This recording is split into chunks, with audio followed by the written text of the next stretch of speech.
Hi, good morning, good evening, or good afternoon, or wherever you might be.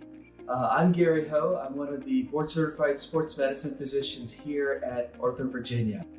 And I wanted to take a few minutes, a couple moments today to talk a little bit about a question that I frequently get from patients every day in the clinic here.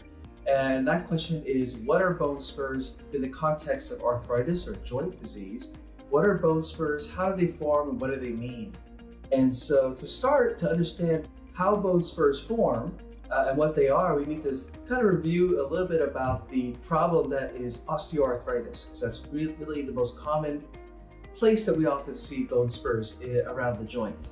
And so in osteoarthritis, it is a wear and tear condition of the joint. So if you take a typical joint here, and this is a schematic or a cartoon, you can see two bones coming together to form a joint, okay?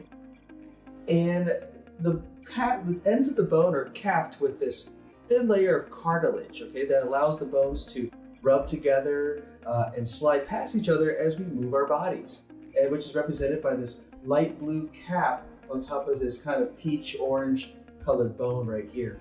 And what happens in osteoarthritis is a number of different things, but it's often kickstarted by a loss of cartilage in that joint. And so you can see here on the right a schematic of what an arthritic joint might look like, where you start to get thinning and loss of the cartilage that's at the end of the joint, so that you have the bones actually coming closer together, and you see that you can actually see that the bone starts to get into contact with one another in certain places, and that's where you get that term of bone-on-bone arthritis that people talk about, which is sort of an expression of the severity of osteoarthritis. So in osteoarthritis, you get this loss of cartilage, so the bones actually get closer contact together. And that's usually kickstarts a whole host of different things that cause arthritis and pain and swelling and stiffness in arthritis. But what also happens is that as you lose the cartilage, the bone underneath starts to see more force. You see, in a healthy joint, if you were to load this joint and put weight on it, okay, the bone underneath sees a little less force than it would if it didn't have this little cap of cartilage there. So the cartilage in some ways basically shield the bones from more force. Well, what happens is that when you lose the cartilage, the bone underneath starts to see more force, and bone is very reactive. So what happens is when the bone sees more force, it makes more bone, which is part of one of the important features of the bone, so that we can avoid fractures and things like that with the more activity that we use. It's how our body adapts.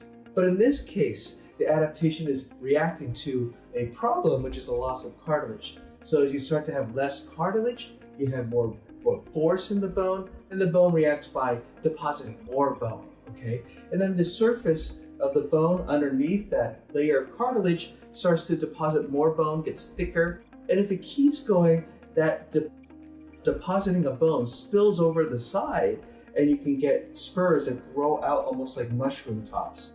So on the right side here, you see a schematic showing a hip joint, and over here on the left side would be a normal hip joint. And on the right, you would have a cartoon representation of a really bad hip joint, where you see bone spurs spilling over around the edge of that cartilage, forming what we call osteophytes, which is the generic term for bone spurs. Okay.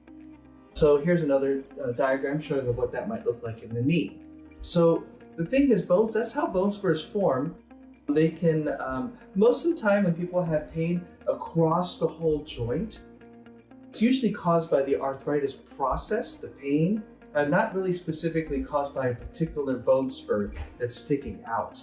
However, bone spurs that are big enough can rub up on other tissues, can pinch on things, and cause other problems. And so, bone spurs can be a cause of pain, but to figure out whether your bone spur is the cause of pain or whether it's just part of the feature of your osteoarthritis, you should probably, I would recommend that you see a qualified healthcare professional to look at it. Over here at OrthoVirginia, we work as a multi-specialty team, whether it's non-operative providers like myself as a sports medicine physician, or some of our world-class surgeons.